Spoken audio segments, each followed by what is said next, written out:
What is going on, guys, and welcome back to the STL Tones podcast. Today, I am joined by none other than Colin Brittain. We're talking producer, songwriter, and I think everything underneath and above. So, Colin, what's going on, man? How you doing? Thanks for having me on, man. Thanks for taking the time, man. You guys are the busy ones these days, so we, real appreciate you guys sitting down and talking to us. How have you been? I mean, I have to ask everybody this. I feel like it's obligatory at this point, but how have you been doing during these crazy changing times? Are you the type of person that kind of dives into work, or are you like me and did it make you twice as lazy? It was twice as hard into work, probably. Well, I feel like I've been really lucky. I know that this has been hard on everybody, obviously. But I've been really lucky because my family is really supportive of what I do.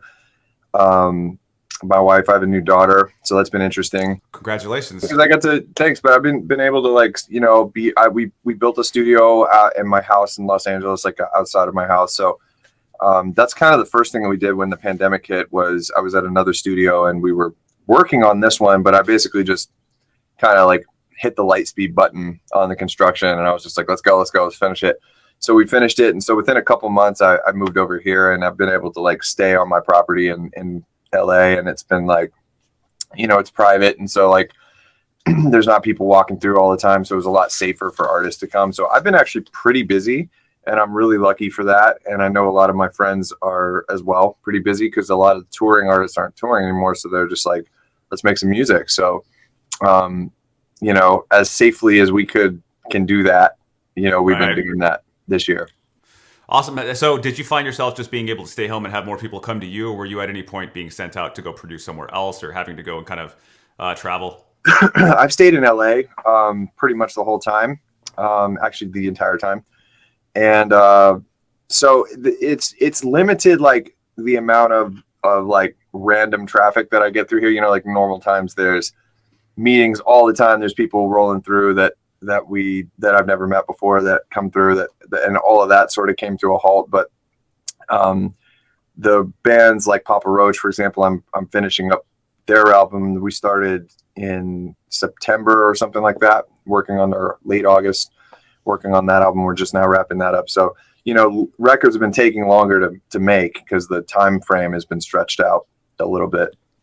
Gotcha. And I'm working more like intensely with the artists that I have relationships with already that I know are safe, or they'll go get tested before they come in here, and looks like things are kind of starting to open up a little bit though with the vaccine rolling out and, so yeah, it looks like it's looking pretty positive. I think it's looking like it's going to be a different landscape here going towards the end of the year.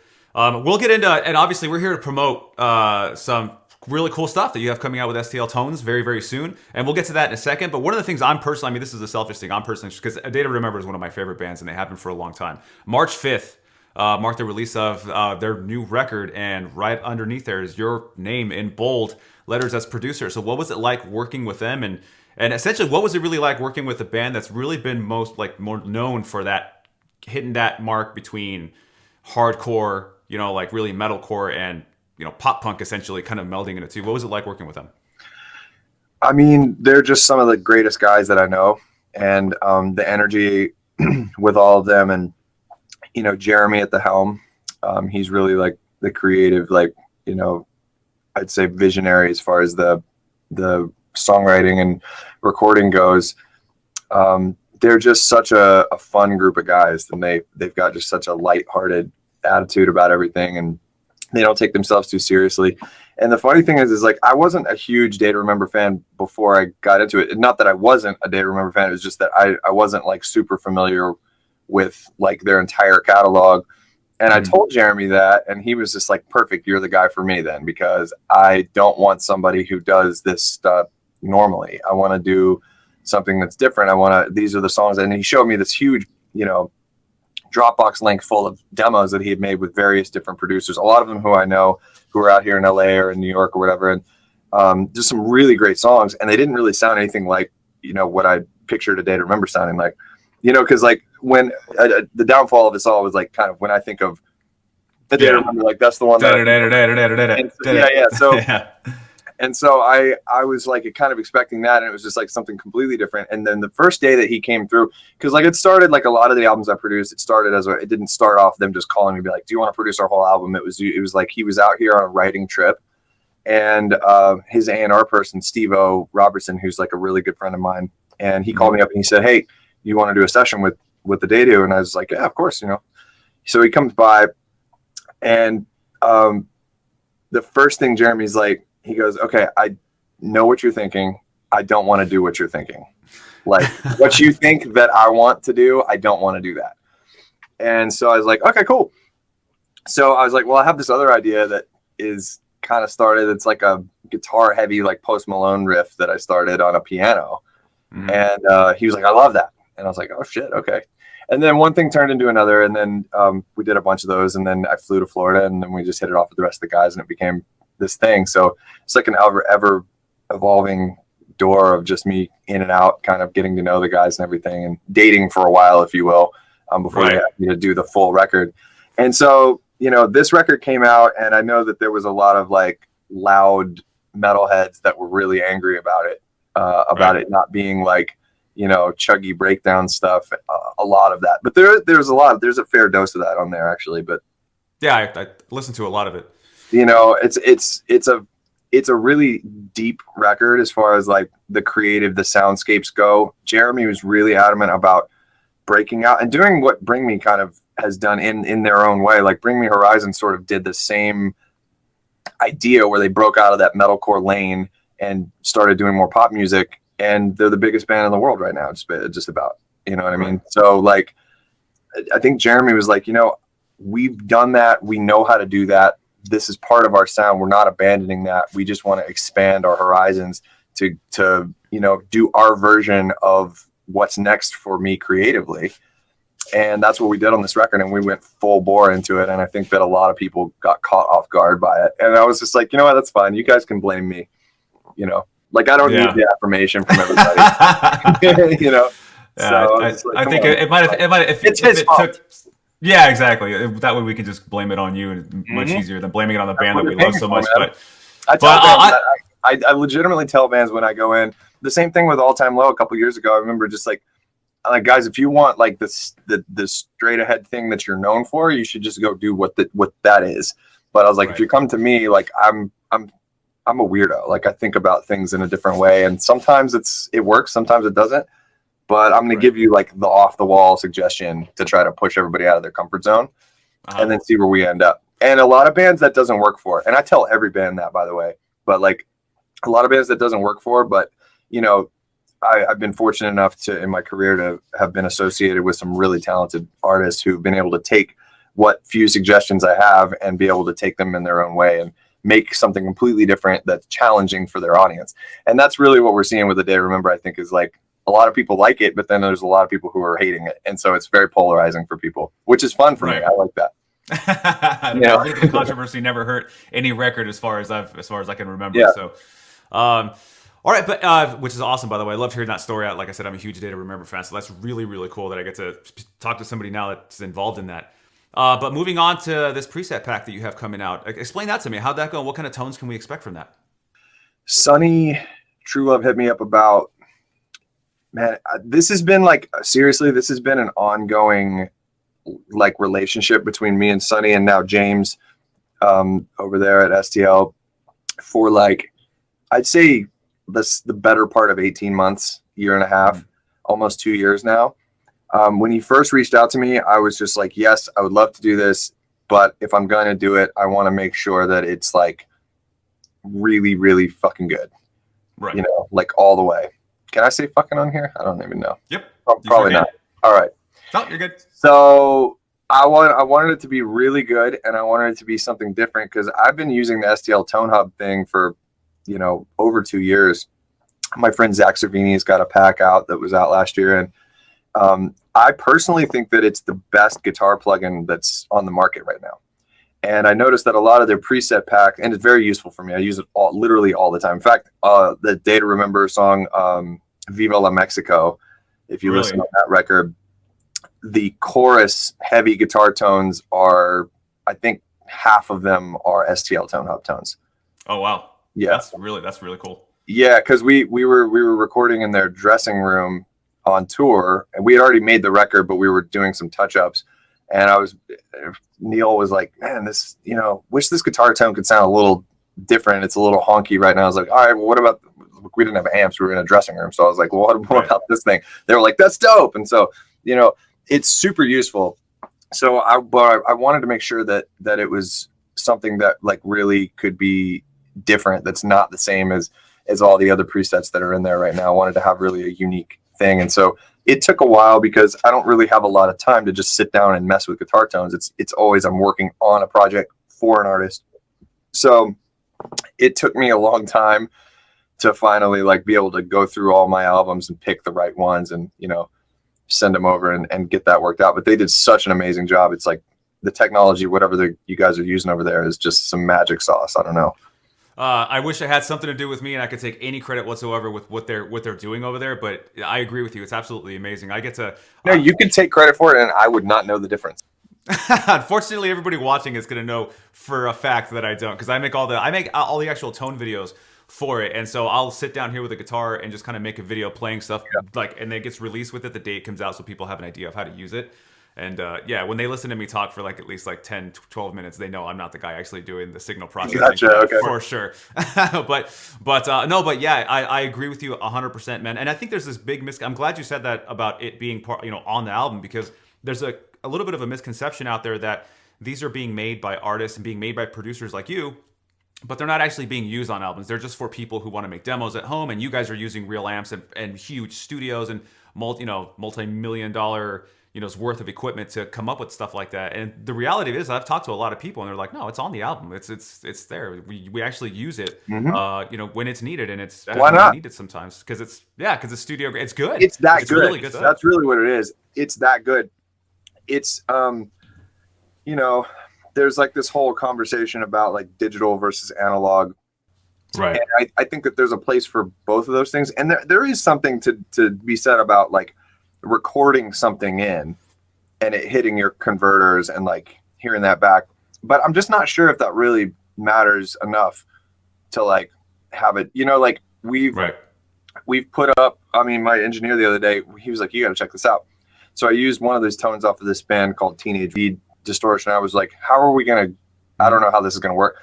And he A-B'd the song in the mix with the two main guitars, and he flipped them back, and I literally blind tested, and I couldn't tell the difference. Right. It's almost indistinguishable at the end of the day. It was completely undistinguishable.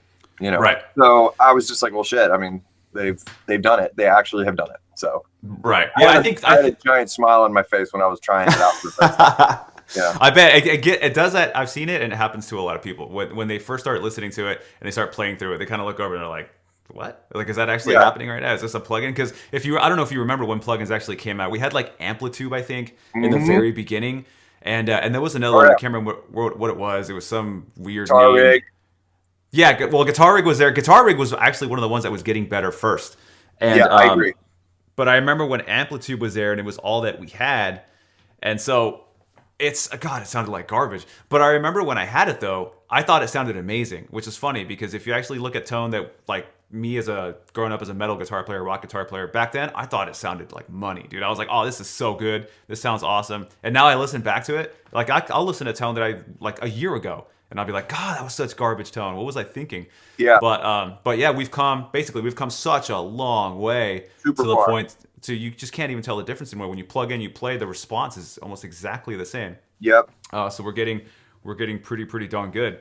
What kind of breakdowns of tones can we expect from you? What were you going for, like the whole thing with this preset pack of everything you would use in the studio, or were you trying to hone in on a certain genre?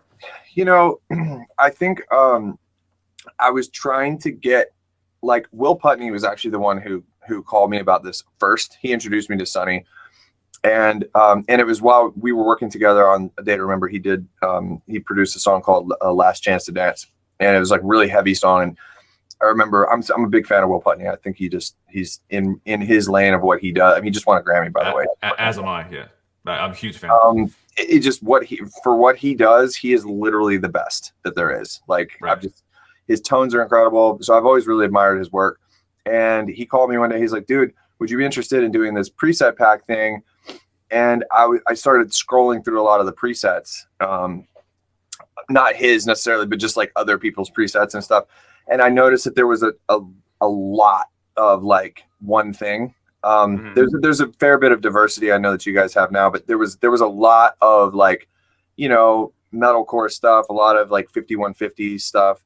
So I on this pack I intentionally was like, I would like to give people something that's not only useful for guitars, but stuff that because I use guitar amps on like synths and I use them on vocals and I Hmm. use them on like a lot of different stuff. So I wanted to That's give fair. people something that they could use like kind of not just on guitar parts. And then with the guitar parts, I wanted them to be able to use it on like, more indie sounding stuff, more pop stuff, not just like, because I mean, you guys have got so many great like heavy amps already. Like Will Putney's amp Right. thing, I use that more than like his amp tones specifically in Hmm. his preset pack. I use more than almost anything. In fact, I'm pretty sure that that's what was on Viva La Mexico was his amp tones. Oh, was it really? Yeah, yeah, because like they're I'm so gonna good, and so check that and out. it's just like I already have like Will Putney stuff. I already have like the really heavy distorted stuff that's incredible. So like I don't need to make my own. Why would anybody Right. need that? They already have that. So I went a little bit more grunge, a little bit more like we've definitely got some like rock presets. There's a couple metal presets in there, but I'd say it's mostly like indie to pop, so like heavy rock to grunge in Hmm. that sort of space. And then like production tones too, like stuff that I try to do like a bunch of like effects presets and stuff like on there's one in there that's like this really deep tremolo. Like people will pull that up and be like, why the hell are we going to use that for? But if the few people who find a use for it will like, oh man, we can put that on background vocals and put a reverb after it. And that sounds amazing. Right. Right. Right. One thing. So I try to get a little bit more creative with it and not just be like standard, just here's your diesel guitar head, you know? Right. Right. Right. So No, there's a I lot of totally get stuff. that. I have a feeling, just like everything I do, I tend to like kind of bend the rules a little bit. I have a Hmm. feel, and just like we were talking about with the Day to Remember record, where there's going to be a little bit of pushback. There's probably going to be some people who are going to open that up and go, why the f did I buy this? This is not this what I expected." But if you're creative, like I'm sure you'll find a use for it because it's really interesting stuff to me. I think it's Well, cool. I get the awesome pleasure of opening it up and then showing it to everybody. And with the guitar by itself, by the way, there's no context to anything that's going to Yeah, be in right. that pack. So I get the daunting task of taking that and being like, this is how you could use that. But I think that's always going to be the difference between people that are using it as something that's creative in a mix context, as opposed to people who are really looking for a glorified practice amp. Because I think that's been the big line that's been dividing people when it comes to these types of plugins. Is yeah, of course, a producer like yourself and other famous producers are going to be using this in the studio, and it's a tool for them. As to where a lot of guys that are listening to this stuff online, as they watch the demos and what they're looking for a glorified practice amp that they can plug into, and it sounds really cool, and you get that cool interface, and it pops up, and it looks dope, and that's really what they want. So Well, they'll you listen can to, use that for that. I mean, this yeah, works right. great. This is a great practice amp. Like it's gonna sound like a really crazy practice amp, I No, think. definitely, and I believe that. But as far as the tones that you're talking about that are like going to push the boundaries a little bit, those are Yeah, the ones that would make most sense when you're like creating something overall, right? You have like from a composition aspect. yeah, but I think that like creating something for a record and just sitting there playing a riff that you're writing, or maybe you're practicing or whatever, like all of it's the same. It's all inspiration, right? So like if you're sitting Right. there in your room and you're on your laptop and it's just in somebody in his bedroom or her bedroom or whatever, messing around with amp tones, and they're just learning to play Green Day songs or whatever it might be, and they Right. pull up one of my presets. I mean, they might be like, "Whoa, that sounds crazy! Like that's different than I expected." But I like how it responds to the guitar, and I like how it makes me feel. And so, Right. and to me, there's no difference between that and somebody who's making a Grammy-nominated album, pulling up my preset pack and being like, "Oh, that inspires this idea." It's the same thing. It's all the same feeling. It's just where does it end up? It Right. might push somebody to. I'm hoping on any level, and this goes with not just STL. This is just like in my career in general. Like sort of one of my goals is like to make as many people feel the joy of music and inspiration of art that I felt when I was a kid, and still feel. Like I just feel like that was such a positive influence in my life, and I just want to share that. So, you know, Definitely. Super cool, man. I'm really excited about that pack. I can't wait for it to come out so I can see all these tones that you're talking about.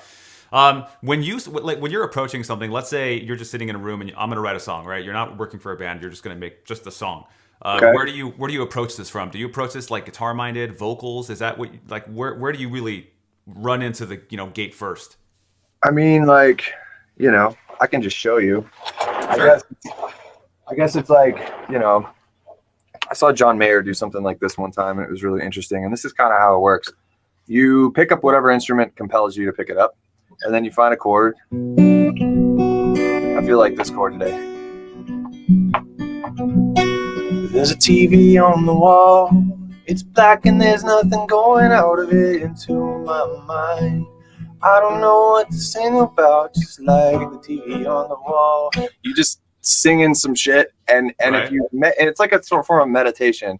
So then TV on the wall, all right, it's black. There's nothing coming out of it. That makes me feel numb. Whatever. I don't know. You could literally just pull inspiration from anywhere. That was a terrible example. I just am. I think it was a great example, sir. But I'm you sure know what I everybody's mean? gonna Like agree, but you do. I guess my point is like I really try to like tap into the source.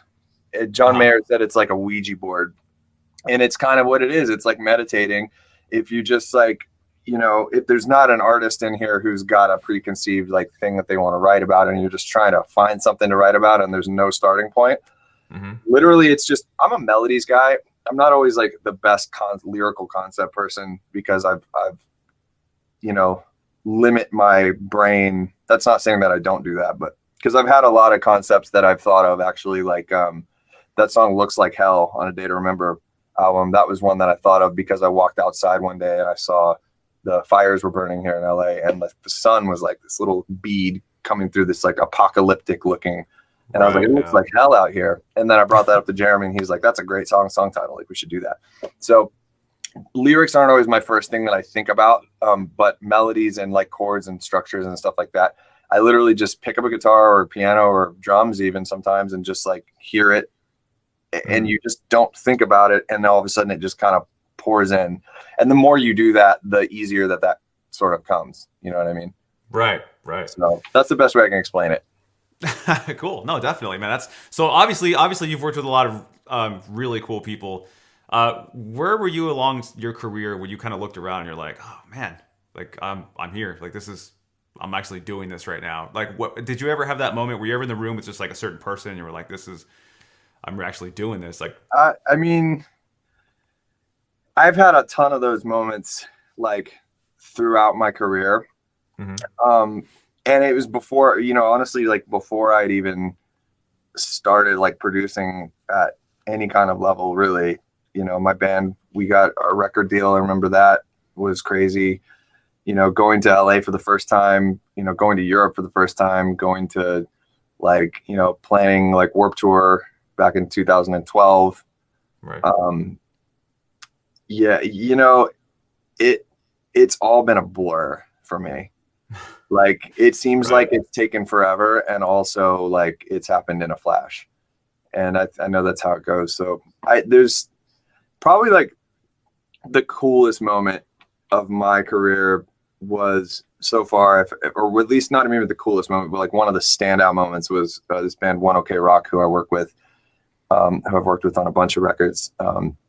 They flew me to Japan one time, just as like a thank you for, I've been to Japan a bunch to work with those guys, but they were just like, come over and check out our tour, just to say thank you for helping them out on this record. And so they had me play on stage a couple nights with them, and it was for like 30,000 people.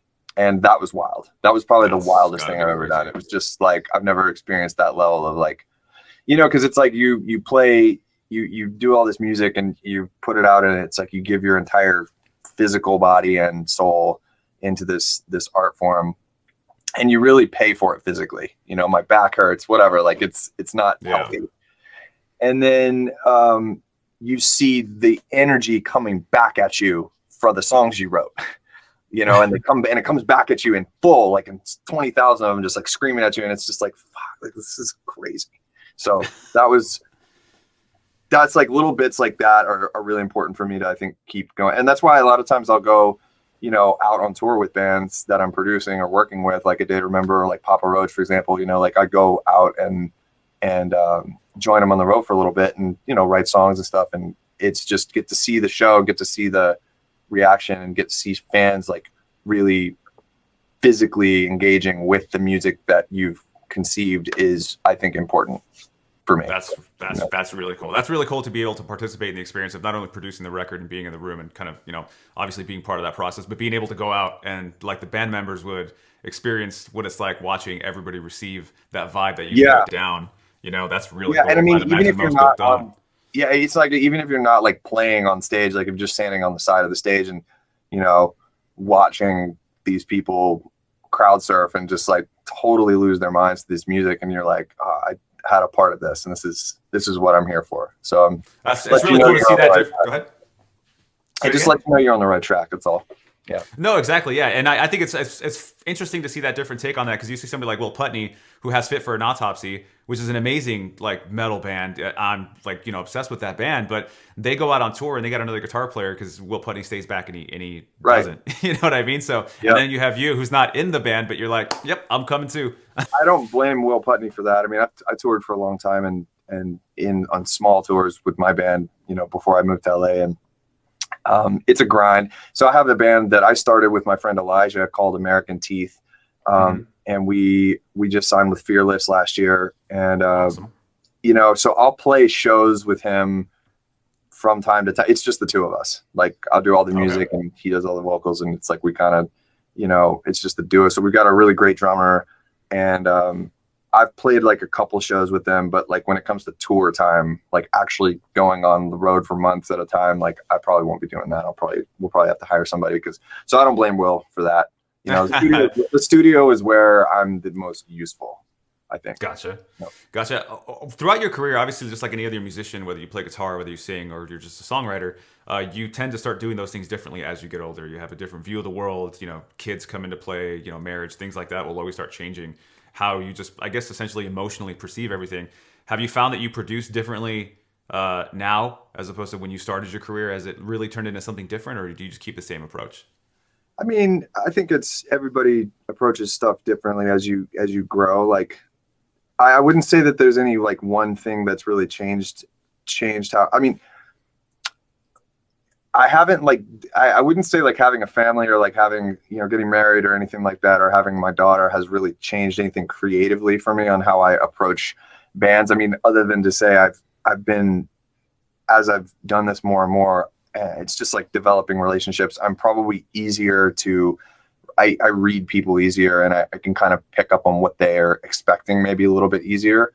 Mhm. But as far as my approach is entirely supportive of the artist, like always, and that's kind of been my MO from day one. And I know a lot of producers who've got like their thing that they do, Right. but I really try to keep myself super open. So that's why I get approached by bands sometimes who are maybe smaller bands who don't really know what they're doing, and they're like, well, we would love to work with you, and I'm like, all right, well, what are you guys trying to do? And they're like, well, we don't know. Do you have any ideas? And I'm like, no. you know I'm only as good as the band is, and Right. I want to maintain that. You know what I Right. mean? Right. I don't want to try to make it about me and my what my vision is, because Gotcha. I'm a supporting role, I feel like. Right, Yeah. definitely. I completely understand that. How experimental are you as far as like effects go? When you're, let's say, just guitar, are you the type of person who's just gonna like think about that effect, go and try and find different pedals, things like that, and experiment so you kind of get the right vibe that you're thinking in your head, or do you just have like a go-to set of stuff in the studio that you will just use only to find the type of effect or sound that you're looking for? If that makes any sense.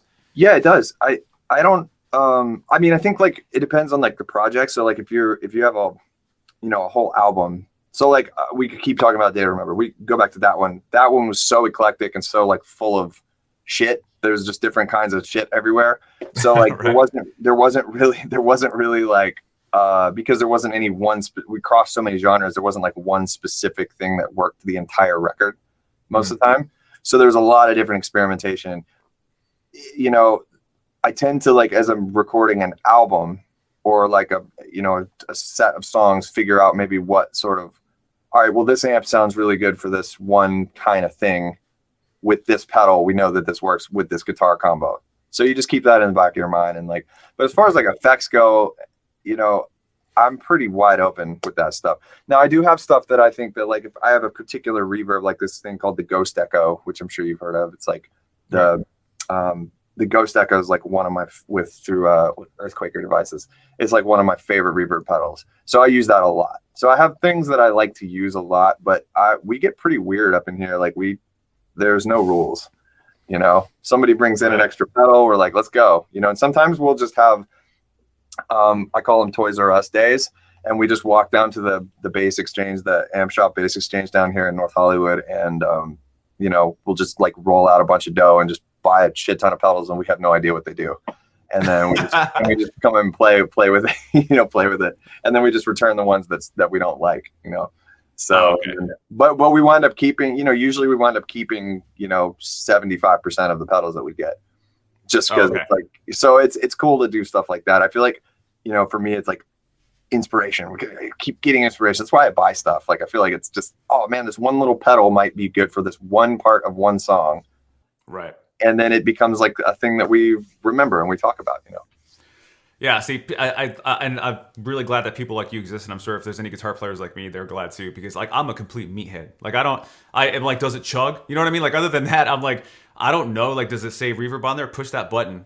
Oh, there's some reverb. Cool. Like I just don't know what I'm looking. Like if you said, hey, come up with like a really good like spatial tone with reverb and delay, I wouldn't even know where to begin to tell you. I bought a reverb and like a Wampler pedal like a year ago. I used it one time and it's still sitting on my little bass ring right there. I haven't touched it ever Yeah. since Hey, then. look, that happens too. There's stuff that I bought that you know we've used only a handful of times. Um, you know that's part of the process. I think that like the biggest thing is like when you're creating stuff, you know, you don't like limitations that you like. Okay, let's just say you don't have money. You don't have a lot of money to spend on stuff. Hmm. So buy the STL because Right. you're gonna get everything out of STL, out of that. First of all, everything that you possibly could need. And the thing that I love about the STL stuff, by the way, is and one thing that I didn't even know existed until I was messing with it a little bit more, and something that I like to do a lot with delay tones specifically. And this goes for vocals too. Like put that amp shit on vocals, man. Just turn the gain down a little bit, and you can use on the reverb pedal, which sounds to me like it sounds like a Strymon pedal to me. It's which is great. It's like the cleanest delay there is. But you can put the little switch that says pre or post amp, Hmm. and that's a huge fucking deal breaker for me because like if it's only post amp, like Right. a lot of my delay tones go into the distortion. You know what I mean? Gotcha. Yeah, to So, get that like, washy because if kind you of think about it, tone. you're running an amp, right? You put the delay pedal before the amp usually. So unless Right. it's in a effects loop, which most amps don't have, or a lot of amps don't have, you're gonna have it into the distortion. Right. And so there's that feature on there on the STL Tone Hub thing, which is just fucking mind blowing to me. And that really opens it up. So if you don't have a lot of money, let's just say you have limitations, okay? You don't have a lot of money. Um, don't let that like limit your creativity. Right. You know what I mean? Limitations are it's like, you know, it's just an obstacle in a course. It's like Mario Kart. You're driving through and there's a wall. You just got to go around the wall. Doesn't mean you got to Right. stop. You know, Right. people I think a lot of times they think, oh well, I don't have money, so I can't make these great tones, or I can't do this. And for me, like I don't know, there's limitations all the time. And sometimes I intentionally put them on myself. Like I'm like, okay, I'm not going to use any guitars in this song. None whatsoever. Okay.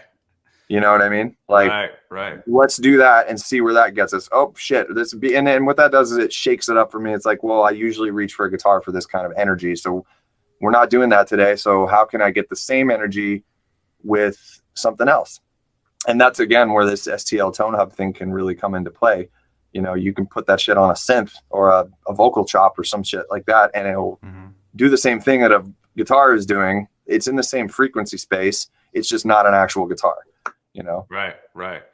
I mean, I think that's really cool, especially from a creativity standpoint. Especially even for people who aren't going to do that full, the full gambit and run it on vocals and stuff like that. But if you click on one of your presets, it's going to have a completely set thing for you that you never would have thought of going in and manipulating if you hadn't done it for us. You know what I mean? Right. So I think it's really cool that we get to click on something and just have a completely different take on what a guitar tone could sound like for something. So I think that's Yeah. really cool and insanely useful by STL Tones. I think they're killing it with that. And just the Yeah. diversity of artists. I did an interview with Zach Cervini too, not too long ago, a little while back, and it's the same thing. It's everybody kind of looks at it as one thing, and then guys like you guys come along, kind of really change the game of what you can use these packs for and what you can apply these these plugins to. As far as just being for a guitar, people think it's just, oh, I get some guitar tone, I play, and then I just walk away. It's like, well, when you have producers like you guys coming in and putting stuff in there, they're like, oh wait, like I've heard the music that he's producing, I've heard the stuff that he's coming out with, and that's